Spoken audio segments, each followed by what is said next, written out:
On today's show, Laura Heywood interviews Broadway leading man, Telly Leung. Welcome to Laura Heywood Interviews. I'm Laura Heywood. Oh my gosh, I'm so excited for today. The man sitting across from me, Telly Leung, is not only a superstar, but also one of the kindest, sweetest people I've ever known.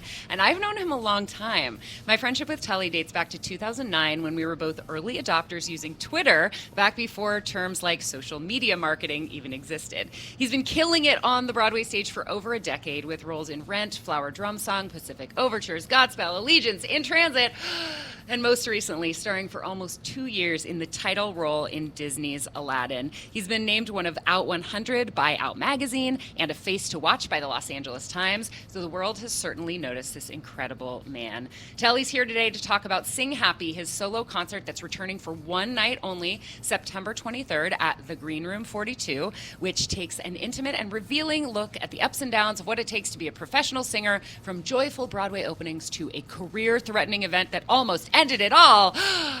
I can't wait to find out what that is. My friend, Telly Leung, welcome to Laura Heywood Interviews. Hi, Laura. How are you? I'm so good. Our friends in Radioland can't see, but that introduction was so amazing that I'm actually blushing red with embarrassment. But thank you for that. That was awesome. What's so funny about that is that it really, I do talk about how much I like you in the intro, but other than that, it's just a list of things you've accomplished.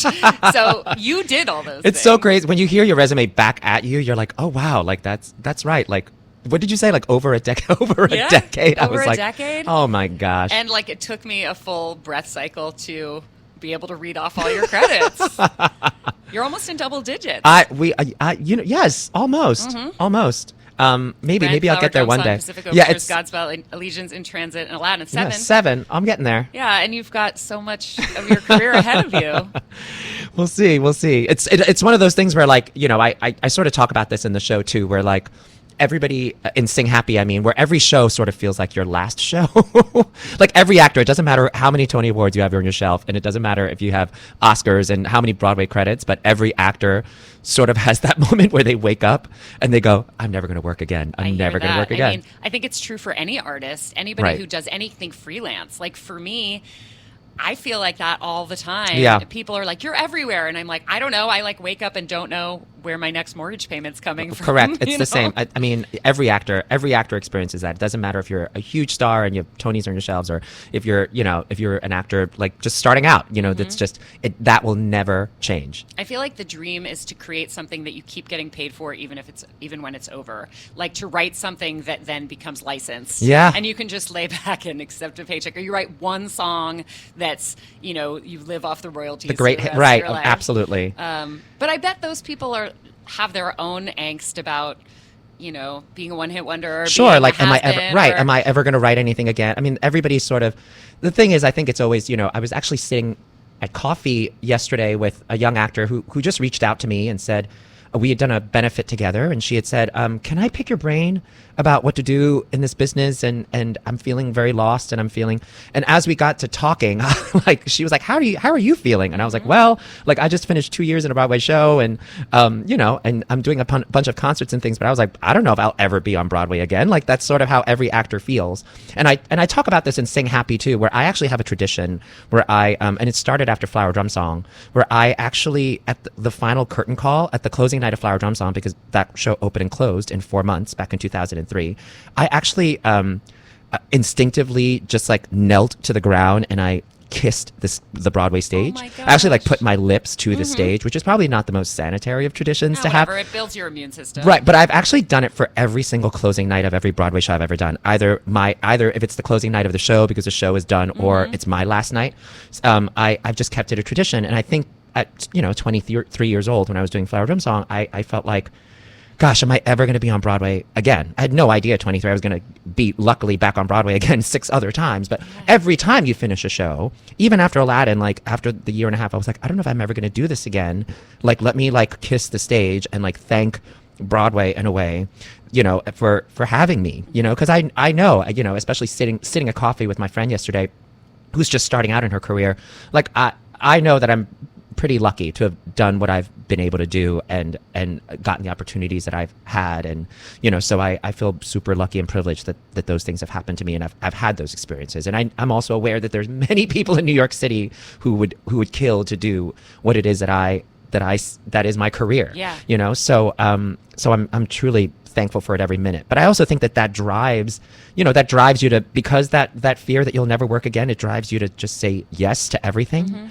And especially in your young 20s, you really do say yes to everything. You're like, I'm going to go be in rehearsals from 10 to 6, and then I'm going to go do a show at night. I'm going to sing at a benefit at midnight and go do, when Splash used to be a thing, the gay bar Splash, oh my we would gosh, all yeah. do Rent, 8 shows a week, and we would go on a Monday night and sing a half-hour set at midnight at Splash at Musical Mondays. We just said yes to everything because we were like, what if people never ask us to perform ever again anywhere? And then so in your 20s, you sort of feel like you can say yes all the time because you're young and you're invincible. And then as you get older, you go, oh gosh, I can't do that anymore. And ultimately what happened was, the fear of never working again made me say yes so much that I just I burnt out. I burnt out and my voice burnt out. So I eventually had a vocal injury. I was doing a really difficult show at the time. I was doing In Transit at the time, which was really tough on everybody's vocal cords. We sang everything from like wow, wow, wow, wow, like high this falsetto Broadway's to like first a cappella musical, musical, which meant that everything that the orchestra is usually responsible for, the ensemble of we would actors was correct. We would exit for. the stage, and if there was a scene going on stage that was not your scene, I would be off stage doing a quick change. I would hear the scene in my in-ear monitor, and then off stage, and I would still have to sing oohs and ahs and sing some sort of underscoring for whatever scene was happening, or while you were being zipped into your while, next while I costume. was changing shoes and bent over. So it was a really difficult show to do, and we called ourselves vocal athletes, and like any athlete, rightly so. I suffered a sports injury, during previews of that show. During previews? Yeah, it was awful. So did you just keep playing, quote unquote, singing through that injury? Yeah, I think I because I've been doing this for so long, my ENT, I have an amazing ENT. Ear, nose, and throat doctor. Ear, nose, and throat doctor. His name is Dr. Lucian Sulika. He's unbelievable. That sounds like a wizard from Harry Potter. He sort of is a vocal wizard when you meet him. He has an incredible team of medical assistants and voice therapists, and I trust him with my whole life. He was like, well, you probably had good enough technique. Basically, what I got was what they called a pseudocyst. So the only way on my vocal cords, and so the only way I can really describe it is that it's like when you wear shoes that don't fit and you're walking around New York City all day long and you get a blister on your feet, and the blister's clear and it's filled with fluid. I know this is sort of a gross conversation, but that's really what it was. It was like a blister, but it was on my vocal cords from overuse. And so, by the way, I don't think that's gross. I think it really enhances the idea that you're an athlete, right? Because and comparing it to a blister is, that's what athletes get from the chafing of a shoe or whatever. Absolutely. So. And so with good technique, I think I was able to still bring my chords together to phonate and make sound, but it was just more and more difficult. And that was the difference that I noticed. And I bet during previews, I bet that you just aggravated it. Oh yeah, as the doing show went on. that show, which was 90 minutes of straight voice usage. Once you started, we never stopped. And it's not like you were even just sitting there singing for 90 minutes, No. which itself would be quite a marathon. You were acting Correct. a Broadway role because people, you can sing, you can act. Doing both at the same time is more than doubly hard, I imagine, because you still have to have the emotional arc of your character. Oof. So anyway, I basically got myself, and of course the production was unbelievably supportive. Everybody on that team, all of those writers, Kathleen Marshall especially, was super supportive. She was like, all right, how can you get through opening? Can you get us through press opening? And I did. I got us through opening, and a week after opening, and the amazing Colin Hanlon jumped in my place. Also, Arbender Robinson, who was the understudy covering all the men, he also covered a couple of shows. And so, everybody sort of teamed up to give me the 6 to 8 weeks that I needed to recover. Did you get back into the show before the closing? I went back in after 6 to 8 weeks of the surgery. and then voice therapy. Oh, you and all of it that. wasn't just a question of rest. You had surgery. No, on I your actually, the vocal only cords? way that I was going to get rid of this particular vocal injury was with microscopic surgery, where they actually have to put you under.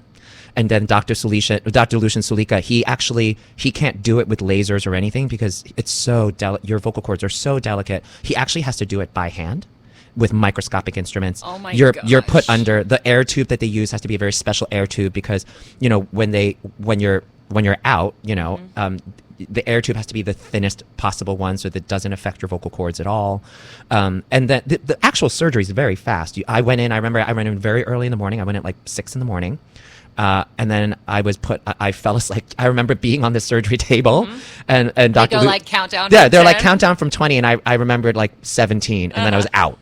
Do you know what I mean? And then I remember waking up and my husband was next to me with a pad of paper in the hospital room and you know, I woke up and I remember wanting Jell-O. Like I ate Jell-O. I remembered that. But also the first week after the surgery, you're actually not allowed to phonate at all. Like you actually have to keep your cords, your vocal folds completely abducted. They have to keep them apart. So that means these are very technical words. Correct. Phonate means like make sound. so you can't even go. No, you cannot hum. You cannot talk. You cannot whisper. You For a cannot. week? You cannot cough. You cannot sneeze. You can't do any of that stuff. How do you control that stuff? Well, you go to voice therapy the week before the surgery to learn how to suppress all of those impulses the week before. How do you suppress a sneeze? So there's a method where like you have to exhale hard when you feel the sneeze coming. I also when people hear me sneeze, there's now I do a very vocally safe sneeze. So I'm gonna actually back up from the mic because if I feel like I'm gonna sneeze, I'll actually have air moving through my vocal cords. So before I sneeze, you'll hear me go shh, and as the explosion of air comes, you'll hear me go shh. And that is actually how I sneeze now, so that I don't slam my vocal cords together when I sneeze. You can suppress a cough actually by drinking ice water. So for the week after, when you're not allowed, when you're, you know, basically you trap yourself at home and you watch Netflix for a week because you can't talk to anybody, you can't whisper, you can't anything. Is it bad that sounds kind of like an ideal week for me? I mean, it was, you know, it definitely helped with the showbiz burnout for sure to like go, all right, I really have no choice but to be at home and watch Netflix right now. I feel like being at home, not talking to anybody for a week, watching Netflix with a hot husband to like cater to my And every need. he was the best nurse. Like... Jimmy was the best nurse ever. And I mean, I wouldn't wish this on anybody. No, it was but awful. If this ever happens to me, I'm calling Jimmy. Oh, absolutely. Because And you I should wanna call take care of Dr. me. Lucian Sulika, Yeah, I and you will. should call my voice therapist, Ellen Lettrick, who's amazing. And but then week 2, you're allowed to talk 5 minutes per hour. And so, you know, and you're not allowed to be in any loud places because you can't raise your voice. So, you know, after every week, the doctor scopes you. He puts basically a camera down your throat Oh, yeah, that part to see doesn't how feel you're so healing. ideal. For singers, we do it all the time. You know, Uh-huh. singers get scoped all the time by an ENT just to make sure nothing's wrong in there or whatever. And so you get scoped and you have to see how you recover. And so the doctor goes, okay, you're recovering all right after the week of no talking and resting and keeping your cords apart. Then he goes, all right, but you're not allowed to be in loud places. Well, I live in New York City. I live in Hell's Kitchen, the loudest city on earth. And this is right around December. So I said, what if I went to the beach? And he was like, the beach is great. It's humid, salty air, and you just, you know, can't talk. And I said, great, I'm actually going to go. I planned a last minute vacation, and my parents and I, Judy and Stephen Leung from Brooklyn, New York, we ended up going to the Bahamas for Christmas. So we spent a Christmas in the Bahamas. Wow. Where like, and now granted, I have very Chinese parents. What does that mean? Who love to gamble. Okay. They love like a penny slot, like in And their retirement. are like there slot machines in- Oh my gosh! And so in Atlantic, like they basically live in Atlantic City Okay. now. Like they love the Borgata Casino, and they're not big gamblers, but they love a penny slot. It's thrilling for them, right? So actually what happened was I said, let me book a resort where it's like all inclusive, and I never have to like really leave and talk to anyone too much. And it was time for me when it was time for me to shut up after talking 5 minutes per hour, I would send my parents to the casino next door. And then I would go read on the beach or something. But that was what we did. But I realized, you know, when I was spending Christmas with my parents in the Bahamas, I realized, oh gosh, like because of show business, I had not spent a vacation or a Christmas with my parents in 10 years. Wow. It had been 10 years. And I live in New York. They live in Brooklyn. Like I live in Manhattan. They live in Brooklyn. It's just that we're always working. The holidays is the most crazy bananas time for Broadway schedules. We all know this. The holiday schedule is insane. That's And when, I know in some shows they like won't, because they can't let everybody out for the holidays, they just make a like no vacation there is a day no policy. vacation rule. Nobody gets off on Christmas. Right. In fact, over at Aladdin, I remember there was a lottery that if you wanted to be off for Christmas, you could put your name in a hat. And they drew one name of one female ensemble, one male ensemble person that could take Christmas off if you wanted it. And it was, whatever lucky person would get that. That sounds show like a off. fair way to do it. And I think it's also really, it's like responsible to audience members who are Correct. spending their Christmas at the show to not let the lead take off, because if people are celebrating their family holiday and they want to see the star of Aladdin, Right. like the guy playing Aladdin can't be off, Having Christmas with mom and dad in Yeah. Brooklyn. Yeah, absolutely. I don't know, but it was. But I also think it's like lovely that you had a chance to do that. And it was great, and frankly, like I don't know, it took, even though the vocal injury was awful and it was a terrible experience, and I never want to go back there again, like to that point of using my voice so much and not listening to my body. I, at the same time, I felt like the universe had a way of saying this was supposed to happen to me. I was supposed to be on a beach, quiet and introspective with my family, going through this to realize. Right, like I have to. I learned a big lesson during that time, and also I felt like my, when I was spending all this quiet time on the beach, my value system changed a little bit. I do. As my parents get older, I do view spending time with them as something very, very important that I have to make time for. That sometimes show business can't come first, and also my health comes first. Sometimes, I think there's a Broadway dancer mentality of like, well, if it hurts, walk it off, or if you're vocally tired, it's fine. Take, go to the NT, take some steroids or take some antibiotics. You'll be fine. You'll sing through it. Don't call out, the Ethel Merman, work ethic. And sometimes you're like, yes, that's something to be applauded, but also we have to take care of ourselves as well, and we're all human. And I think it was a very valuable lesson for me to learn as well. So even though it was a terrible thing that happened, it was also something that I'm also grateful that it happened, because I felt like I learned a lot about myself just as an artist and as a human being during that time. That's such an important lesson, and thank you so much for sharing all of that with us. I feel like Sing Happy is such an appropriate title for your show, because it sounds like even the bad things you see in a positive light now, with enough time. What do they say? Like tragedy plus time equals comedy. Yeah. And not that you're laughing at your, vocal pseudocyst. Well, but the show is, the way that I tell the story now that I've had some distance from it, is funny. So there are definitely funny parts of the show that I'm doing. But the other main reason I wanted to talk about it was because when I had the surgery, I didn't tell anybody. I kept it a big secret. The in-transit company kept it a secret. Kathleen kept it a secret. Because there's also this stigma that, oh gosh, well, Telly's injured. He'll never sing again. He'll never sound the same again. He'll, oh gosh, he's, I thought I was unhireable as damaged goods or a liability if like people knew that I had to go get surgery, and so I kept it from people, and I've slowly started to realize after I did have the surgery, I ended up like confidentially telling my story to other people, actually 3 other people in Aladdin, who had to then get vocal surgery. Oh, wow. Who heard, hey Telly, I heard you had to get surgery, but you're singing healthy 8 times a week. You're playing Aladdin. Nobody would know that you got surgery. How did you get through that process? Yeah. And by me telling my story, I actually helped 3 other people in Aladdin through their surgery processes. They all went to Dr. Lucian Sulika. They had different injuries, but like they were treated by the same doctors, and now they're singing healthy. And I think having that distance from that awful experience, the other thing that I learned was, oh gosh, I was supposed to go through this so that I can help other people. I think maybe that's what the universe was trying to have me experience. My favorite thing in the world is when somebody can take the worst thing that ever happened to them and look back on it as the best thing that ever happened to them. Yeah. It's so inspiring, and I feel like it's, it has parallels in everybody's lives. Even people who don't use their voices for a living, they will feel something like this, whether it's another physical musculature thing or whether it's, you get fired from your job, Right. and, that the things that don't kill us make us stronger. Yeah. And even if they change the entire scope of what we expect our lives to look like, even if we don't bounce right back to where we were, like you did, the lessons we learn can be shared. And it's so inspiring. The crazy thing is I actually feel like I sing better now than I do in my 20s because of what I went through. You sort of have to learn, you go to voice therapy after the surgery to kind of learn how to undo all of the compensatory behavior that you put on to get through singing 8 shows a week with an injury. So your body starts to learn different ways of making sound that aren't the healthiest ways of making sound, which actually exacerbates the injury, right? So when after the surgery, when you have healthy cords again, you have to unlearn all of that behavior.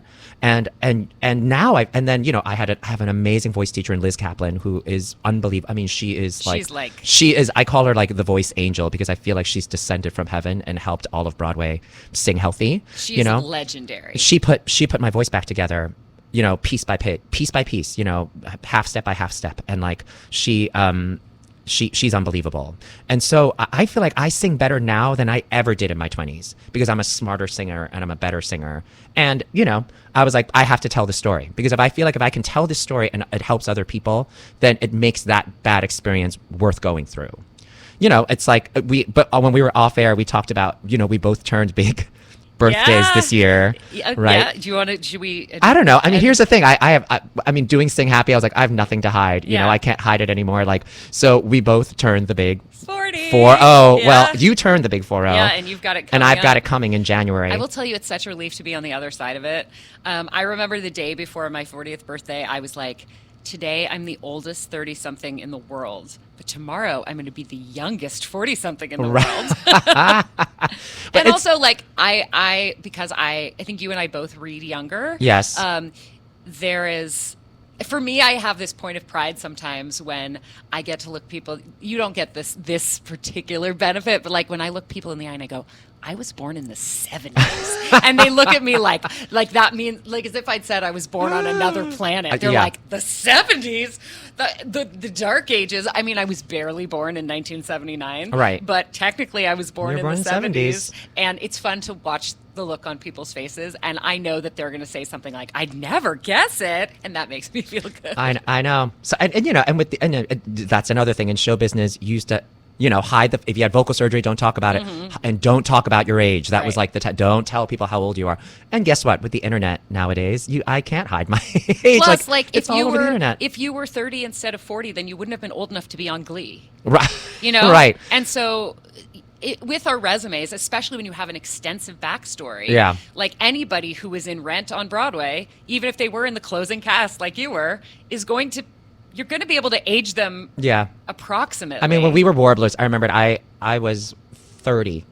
Right. Playing a high schooler, playing a warbler, right? Wes the Warbler. And it was right. And it was so funny because like Maddie Morrison and I are actually closer in age, and he was playing a teacher, right? Because I remembered he was sort of in NYU when I was at Carnegie Mellon, and so I was like, it was so bizarre to me that I was playing a kid. It's just the way I look and the way I sound and all of that. I was playing this kid, but with all those Warbler boys, all the rest of those boys were, either really teens or in their 20s. Oh, wow. So I was always Grandpa Warbler. That's what that was always my nickname, was Grandpa Warbler.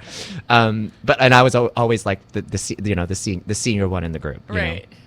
You guys didn't actually sing, did you? No. So the crazy thing about that is it was actually the Beelzebubs from Tufts University. Yeah, from Tufts.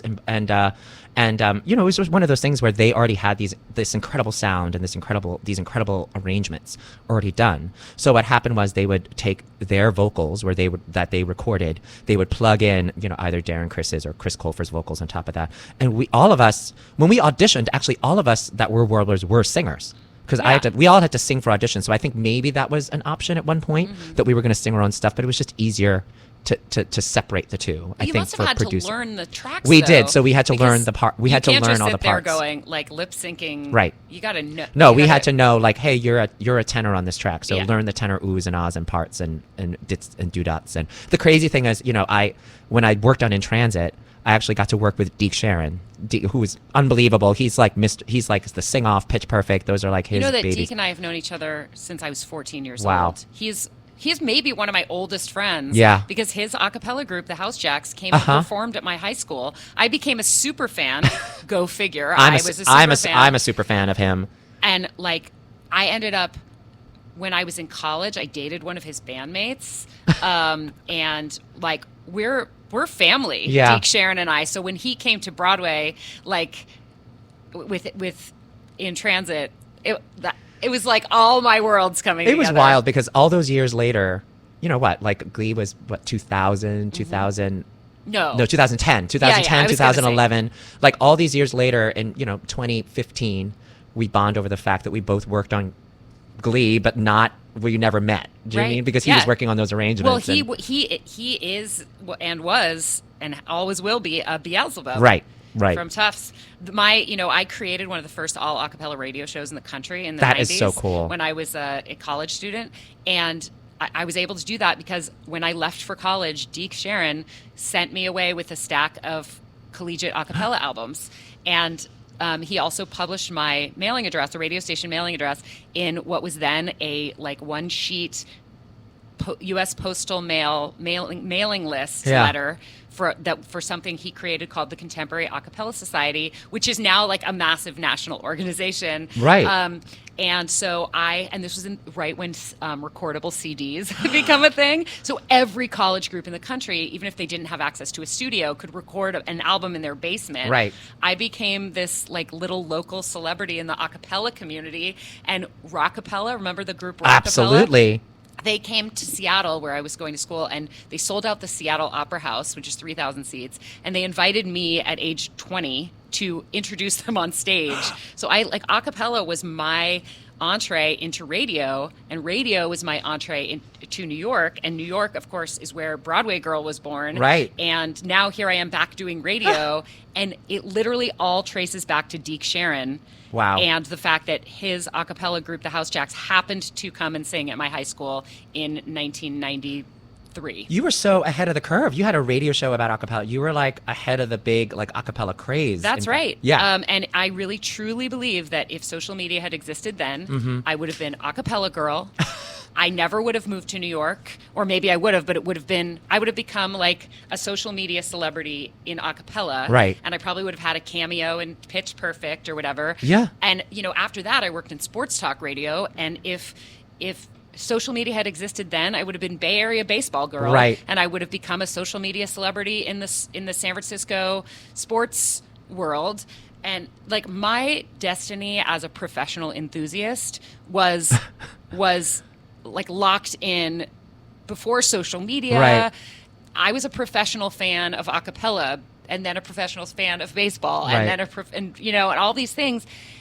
And people think Broadway is my thing, but that's only because of the point in my history when social media took off. Right. And that's one reason that when I created this radio show, along with Derek and Romaine, who are the DNR of DNR Studios, we all agreed that while Broadway Girl is a more searchable radio show name, and that if we were going for straight up listenership numbers, that I should just call this the Broadway Girl Show, we all were that's not a complete in any way a complete description of who I am as a person, Right. or the things that I'm passionate about. Mostly I'm just passionate about being passionate. Right. So we were call it Laura Heywood Interviews, because no matter what else changes in my life, in my interests, and what I'm doing with my life, or the people that I want to talk to, it'll always be me. Yeah. And it'll always be me getting excited to hear other people's stories and share my own. Yeah. So No, it's hard. Showbiz sort of ends up being a bubble sometimes, and sometimes, especially when you're caught up in it, and when you're busy working on Broadway, when you're lucky enough to have that happen to you, and you're doing 8 shows a week, and you're on that schedule, and you're on that routine, you start to forget. You start to forget that there's life outside of that sometimes, and I think that's sort of what happened to me and caused the burnout, to even get to that place where I was just not even thinking about, oh, right, am I tired? Am I healthy? Can I sing the show? Should I maybe take a day off? Should I get some sleep? Should I, should I spend Christmas with my family? Should I take some time? All of that stuff that I just, you stop focusing on the other aspects of your life and I have a wonderful husband and family who get it. And they were of course, you're in this profession where you sort of have to be a little obsessive compulsive about it and really dive in, commit fully in order to be successful doing this. you can't just phone it in. You can't. There is no even Jim, my husband works a 9-to-5 job, and he can go to work sick. He can do his job well, even though he has a cold or something. Do you know what I mean? And there's no way that we can do that. So Right. it becomes this obsessive daily routine of just trying to like, how do I do the show tonight? Like that's sort of your whole day is spent thinking about that. And then I think what happened with the vocal surgery and getting the vocal injury was that it just made me stop. It made me like just pause for a minute and actually go, oh, right, like I am multifaceted. I have other parts of my life that are important, you know, and I'm also a husband, and I'm also a son, and I'm also just like a human being outside of show business, you know, being forced to exit show business for 6 to 8 weeks to just focus on recovering. It makes you appreciate all the other things that you are that have nothing to do with show business, because I was kind of forced to not be in it for 8 weeks. We're in such a brand conscious society, and I don't mean brands like you see on supermarket shelves. I mean branding. Yeah. You know, in terms of like who is this product, and even people who aren't in the public eye are now creating brands for themselves on Instagram. You know, and I feel like while it's valuable in terms of like getting followers, it is harmful because people confuse brand with identity. Right. And if your brand is that you're the like hot Asian Broadway leading man, and then suddenly you can't be on Broadway for 6 to 8 weeks or longer, it's like, who am I? Who am I? And that's terrifying. Yeah, it is. It's absolutely. Those 6 to 8 weeks was absolutely terrifying. And of course, every surgery has risks, right? So like the doctor was very, very aware, like, you know, every surgery has risks. I've done this surgery a million times, but you know, like, I mean, it scared me. You know what I mean? When you hear when you hear the Julie Andrews story, you know, when you hear the Joan Rivers story, you know, that was a mishap that happened during a routine vocal procedure. Do you know what I mean? So like, you know, you get nervous. And of course you've heard the success stories too, you know, the people that went on the other side of it that gave me hope, you know, the Sam Smiths and the Adeles and those people that had also had surgery that were fine and have very successful singing careers. So, but it was definitely scary, and it forces you to ask yourself, who am I outside of this thing that I've focused, you know? Yeah, there's a song and chorus line that is like, who am I anyway? Yeah, who am I? Yeah. Am I my resume? I mean, it really is that exact. Yeah. I guess that's why, like, it's, you know, that's why at the top of this interview, when you like did read my resume, it's overwhelming to hear all of that, because you go, oh, right. Like I did do all, you know what I mean? Like I did do all that. And it's interesting. It's like, I just have a different feeling when I hear all of that now. Right, because what I read was your highlight reel, and you have experienced every moment of like cutting room floor footage that nobody else sees. Right. And I think that's one reason that so many of us, myself included, carry around this feeling of imposter syndrome is because everybody else, whether it's through our social media or just from the fact that nobody else is with you 24 hours a day, people experience a limited version of us, and whereas we see all our own flaws and hear in our head every bit of feeling insecure. Yeah. And I have to remind myself that, you know, that the curated version of myself, whether it's social media or just like living, is not like, that's just as real as all of the like bullshit that I carry around in myself.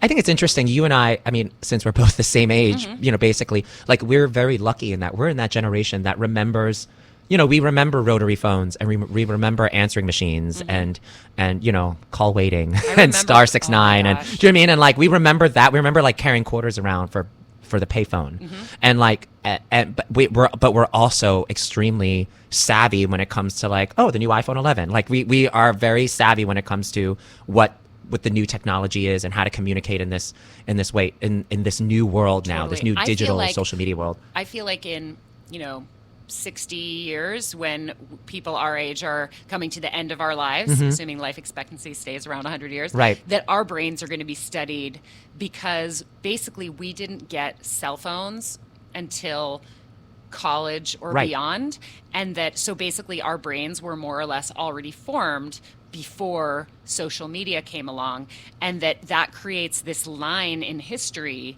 that if they want to see how screen time affects brain development, we are going to be this magic generation, or like mini generation. I love that, magic generation. I think that's what we should call ourselves. Yeah, instead of Gen X or millennials, we're the magic generation. I think we really are a magic generation, because we've lived both worlds.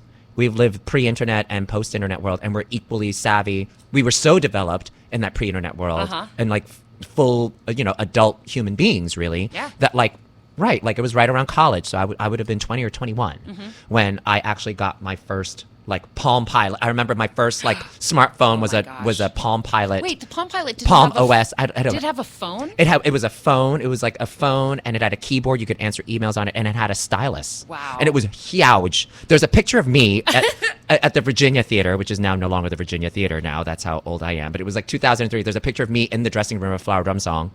At the very top floor where they always put the ensemble boys, and I'm talking on my giant Palm Pilot cell phone. Can you find that picture and like put it on Instagram or tweet it or something? Absolutely. I remember having a Palm Pilot that you could beam information to another Palm Yes, Pilot, yep. but it didn't have a phone capacity.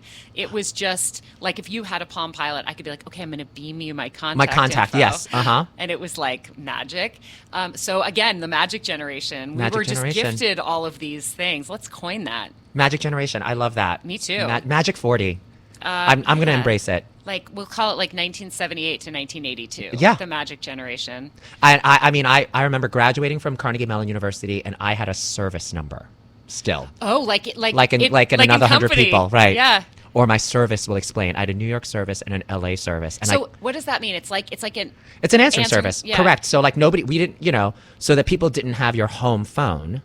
If people wanted to, when we did a showcase in New York for all the agents and casting directors, if an agent or casting director wanted to get in touch with you and you didn't want to give out your personal phone number, and also we were moving out of college and moving into new apartments, either in New York or LA. Right, with new landlines and new answers. So we didn't know what our number was going to be. So we had the service number.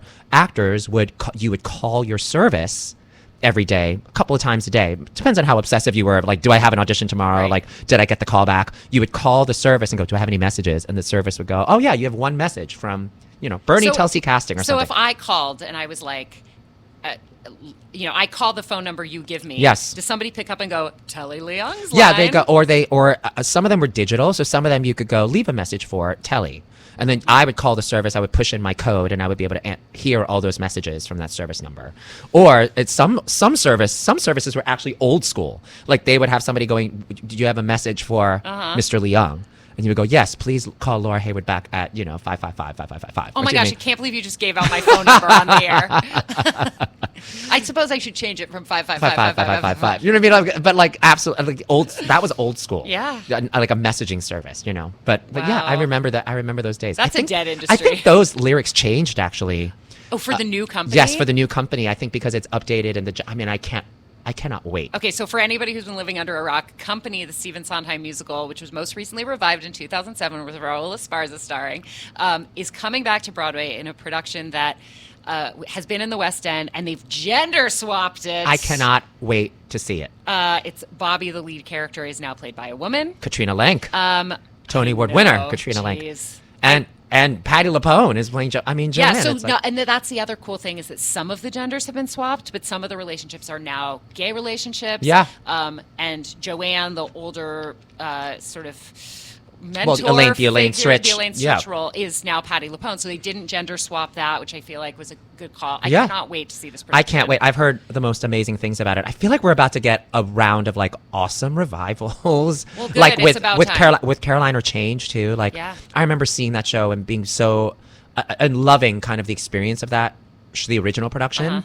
And like being very sad when they announced they were closing. I never got to see it. It was right before I moved to New York. However, I did one thing that a lot of people don't know is that the Lincoln Center Library for the Performing Arts has a treasure trove. They've basically filmed every show that's ever been on Broadway for the most part.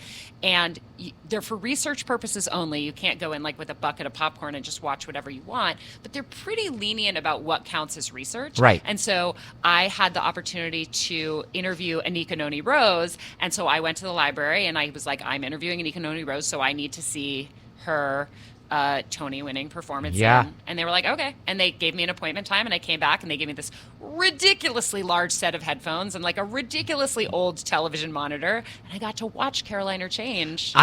Before I've done any Broadway revival, or any show, in fact, I've actually gone to the archive to watch it.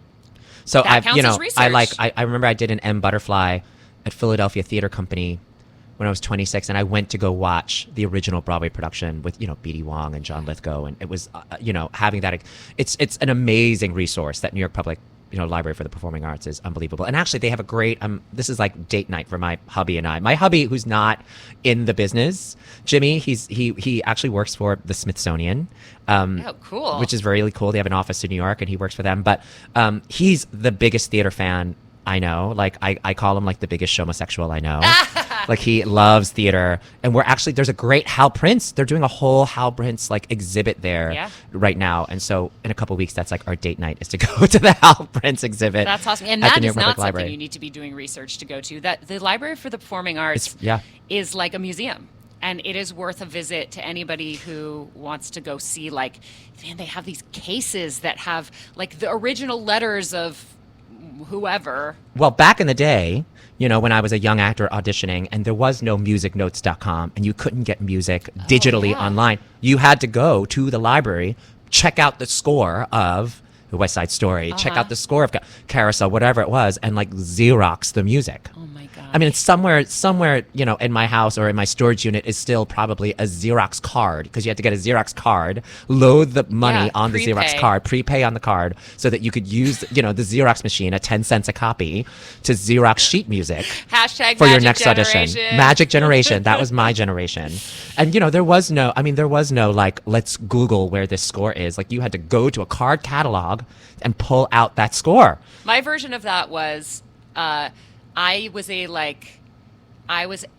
a devoted mixtape maker. Yes, me too. And that's like the thing that I relate to with Lin-Manuel Miranda more than anything else, because he also is exactly our age. Yep. And making a mixtape was a true art, and it is a lost art yes. form. But one of my favorite things to do is when I really liked somebody, I would write out all the lyrics to the songs and give them like the full lyrics, but you couldn't Google the lyrics. You had to listen to the song over and over again and guess as to what they were saying. And there are still songs that I sing wrong because I was so sure that I knew the lyrics, and you couldn't just Google it and read along. Whenever I got a song I really loved, I'd write the lyrics out and then sing along until I had the whole thing memorized. Unbelievable. And then mix CDs. I remember making mix CDs too. Oh, I feel like for me, when it wasn't a tape, it didn't have the same appeal. When Napster, remember, you guys remember Napster? So the illegal music downloading service? I never used it because it came along right when I graduated. Yeah. I think I may have graduated a year ahead of you and from college. Yeah. Were you 01 or 02? I was an 02. Okay, yeah, I was 01. And so I graduated from college right before Napster hit. And so I didn't ever get into this sort of sit in your dorm room and download as many. I did. I mean, Carnegie Mellon was besides having a great drama school and an art school, and they also had great computer science program. And so like our computer labs were like the most high tech, fastest internet. So like I was a Napster person, and then we found out it was illegal. Right. And then we were oh gosh. Metallica was suing college kids. It was a huge deal. And so we all stopped downloading music because we found out it was illegal. Did you?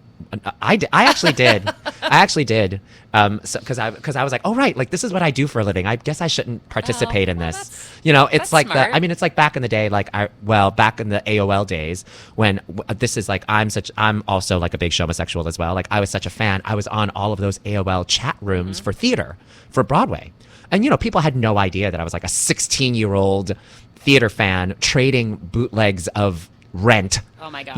Or like trading, bootlegs of, what I mean? And they were on cassette, and it was just somebody who went with a tape recorder to Rent, recorded it in 4 cassette tapes, and then just like made copies of this tape. So like the tape that you got was, or like I remember like one of the big ones was getting a Carrie bootleg of Carrie the musical, because a cast recording didn't exist, And so so you get a copy of a copy of a copy. You get a copy of a copy of a copy. I was doing the same thing on AOL message boards, except for Tori Amos concerts. Oh yeah. And it was a big deal. And it's funny. It feels like we are now those old people who are going like, back in my day, things were different back then. But I think it's funny. Like I've gotten to a place now where besides performing and besides doing concerts and things, and I also teach a lot.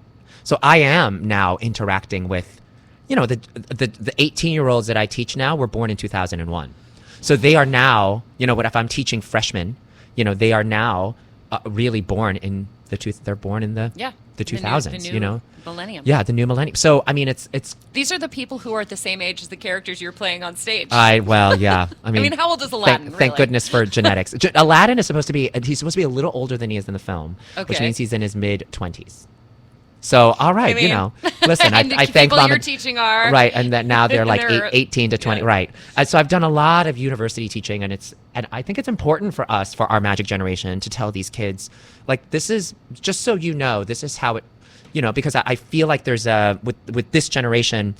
There's wonderful things about this generation, but there's an expectation of instant gratification. You know, there's the like, well, I'm just going to go download the music on Music Notes. That's great. Just so you know, like, but that wasn't possible back in the day, and this is how hard actors actually had to work at their process to get what it is that they needed back in my day, which actually wasn't that long ago when we graduated. So, right, but it was a different. It was like a different era. You know, you study history and you hear about like the Iron Age and the Bronze Age and Right. stuff. And at some point, it just like switches over. And I feel like we lived through a moment with one yeah. foot in each of these two very different eras. And it's not about how many years were between. It's about how systematically everything changed. I'm sort of hard on my kids because you know, when we do a vocal performance class, and you know, I had one student who was singing Daddy's Son from Ragtime, and I asked her, I said, so tell me about this character in the show and what it's about, and she was like, oh, I don't know. I just know that Audra sang it, and I love Audra. And I was like, that's great. I said, but your generation, you have Google and you have YouTube, and you actually should know what the song is about. You know what I mean? Like, it's accessible. And so I don't know, like I for all the young listeners out there, just consider yourselves very lucky that all these resources are at your fingertips and at your phone. And you know, Laura and I didn't have we didn't have that back in our day. Yeah, you know? like I would say in an era where there are so many shortcuts, use the shortcuts to get further, not to do less. Yeah. And do your homework. Yeah, seriously. Do your homework. I'm actually, I'm really excited. I'm going to go, you know, University of Michigan, all these amazing musical theater students have come out of there. All these incredible Broadway performers have come out of there. And I'm actually going to go to the University of Michigan for the first time in a couple weeks and go teach there. Oh, cool. And go speak to their musical theater students. It's really, really cool. I'm really excited about that. There was one student that was an alum there that was an actor of color. And he is now a producer, and he is like, well, now that I'm you know, in a position where I can invite teachers to come. He invites one performer and teacher of color every year to come to University of Michigan to speak or to teach, and it's just a way to just to broaden sort of the perspectives of what's happening up there. So I think it's really, really cool that's happening. Professor Leung. I know. I'm actually really. I think that's going to be. You know, I always dream with my hubby. I go, this crazy showbiz life where, you know, I never know when I'm going to be jumping on a plane and where the next gig is, and you know, and ever since Aladdin, you know, and with especially the show Sing Happy, which I'm going to do at the Green Room. Like, I've done it everywhere. We did it in London, it's sold out. We did it in San Diego. We did it in San Francisco. We sort of in Los Angeles. Like, I've sort of flown everywhere with it, and so it's fun to bring it back home. But that means I'm traveling a ton, and my schedule is so not normal that at some point I would love sort of a normal university Monday to Friday class schedule, and actually have like a weekend with Jimmy, which would be nice, or to be able to plan a vacation in the summer. Like, it's so hard when you're in show business to be able to do that. And I think, you know, having a vocal injury and recovering from it, and having just a different perspective on what is important to my life. You know, I always said that injury was not only to heal my voice, but to heal my life too. Yeah. And so I was like, you know what, like, I really enjoy being in a classroom. And I really enjoy working with students. And I feel like if one of my students were ever on Broadway one day, if one of my students was ever on television one day, it would feel like a little piece of me is there. Yeah. And that it would feel just as gratifying and just as good. Oh my gosh, you have to do it. I really want to. I think so. I think that's like I want to retire a teacher. So I want to retire a professor somewhere, teaching theater, teaching the next generation. Do you know that I've been having a lot of dreams about academia as well? Really? Yeah. I have started... This is the first time I've ever talked about it outside of like one or two confidants, but I have been fantasizing about studying joy and like going to graduate school and philosophy. I mean, in psychology or philosophy or sociology, and studying, or even like neurobiology and studying the way that like neural pathways can be enhanced through repetition. And this is breaking news. I am actually going to be doing a TEDx talk on joy as a muscle on September 24th at TEDx Broadway. I love that. Joy as a muscle. Yeah. So one thing that people do not know about Laura Heywood is that even though now I am this professional enthusiast who spreads happiness and kindness and enthusiasm everywhere I go, I was a severely depressed teenager. That's so surprising. I was taken out of school for a while for suicidal thoughts and actions. I feel like I survived a terminal illness, and thank goodness antidepressants were in circulation when I needed them. But the muscles that I was required to activate in order to merely survive high school are the same muscles that like gave me a leg up in acknowledging the joy in my own life. And I am a one-woman study in how this joy and enthusiasm is not something that I was born with. It was something that I developed through sheer will and practice and hard work, and it's the flip side of like a very, very dark like adolescence. That is so. I love that I love that I know that. We've been friends for so long, and I did not know that about Nobody you knows that. because you are like you are an expert on joy and enthusiasm. I'm just a little beam of sunshine. Yeah, you always are. If I hadn't had to work so hard to shine through those dark clouds, I wouldn't know how to shine bright. Right, you wouldn't know how to, and now that is your career. Yeah, and so I think that there's definitely like a biological track to that. And I'm obsessed with like the theory of growth mindset and how like progress is what matters as opposed to perfection. And in the last 5 years, so much has changed for me in terms of how I see myself. And I'm really excited I'm not leaving. I will never leave my love for Broadway behind. Of course. But I'm excited that like at TEDx Broadway in 2015, people found out that the Broadway Girl NYC was actually Laura Heywood. Well, that was huge. And I at remember TEDx Broadway in 2019, people are going to find out who Laura Heywood actually is. Right. And I'm excited. That's really. I mean, I love that. I mean, this whole episode, it's been about talking about how to turn something that is sort of not great or something that feels like a setback and sort of having to start over and learn how to like overcome that, and then now using that, you know what I mean, like and using it to go. For you, it was I have to learn the muscles that it's required to survive and be joyful, right? And for me, it was like, I have to learn how to like make sound again, something that I was not able to do. And now you're making more beautiful sounds than right, you've and ever made. helping other people and other artists and the next generation and my students do the same thing. Do you know what I mean? I feel like that was part of it too, is that we were both supposed to go through whatever it is that we were supposed to go through to get to the other side, to get to a place where we can then give it away now. Yeah. You know? I feel like there's a parallel to this Magic Generation idea too, where a major change happened and we could have been bowled over by it. Right. As a generation, any one of us could have been. Right. And left behind, or we can like roll with it and let it, let our experience from before the big change color how we experience the change and this new era.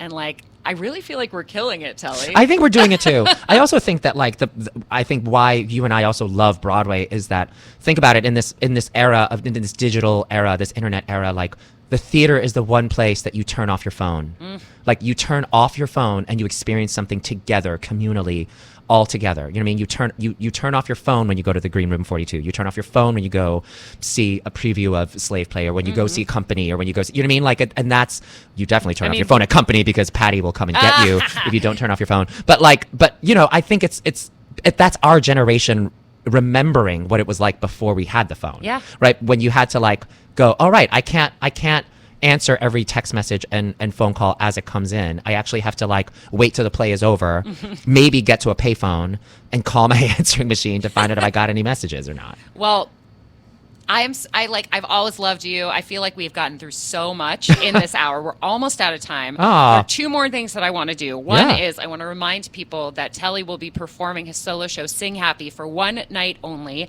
at the Green Room 42. This is happening on September 26th. Tickets are available at the Green Room, the numbers 42.com. That's the greenroom42.com. You can follow Telly at Telly Leung on both Twitter and Instagram.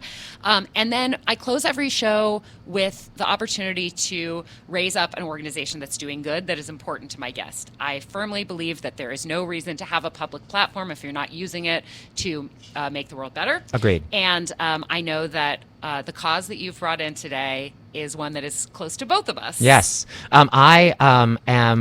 I'm very dear friends with now Tony Award winner Michael McElroy, and he won a very special Tony Award this last year for being the founder of BIV, Broadway Inspirational Voices. Now, originally BIV was formed 25 years ago as part of Broadway Cares Equity Fights AIDS. It was a choir of some of the most amazing voices on Broadway. They put their voices together to sing and uplift spirits, but also for charitable causes and events.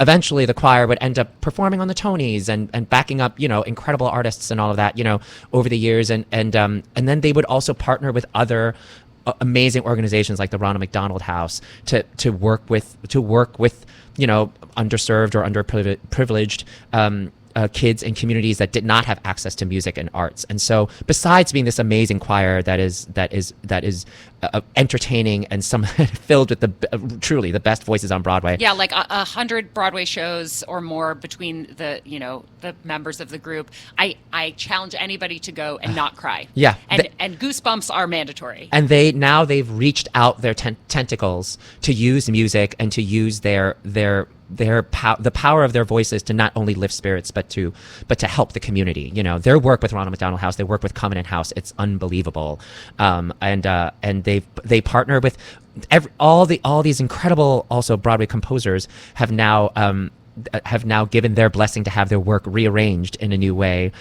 called Broadway Our Way, which is a wonderful series on YouTube as well. Anyway, it's a wonderful organization. They're celebrating 25 years this year, and you can find out more about them at bivoices.org.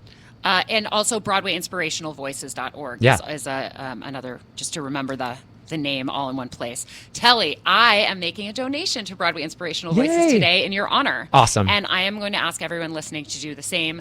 I'm a firm believer that a lot of little drops in the bucket can make a big splash, and today we're making that splash with Broadway Inspirational Voices. Telly Leung, I love you. Thank you so much for being on Laura Heywood Interviews.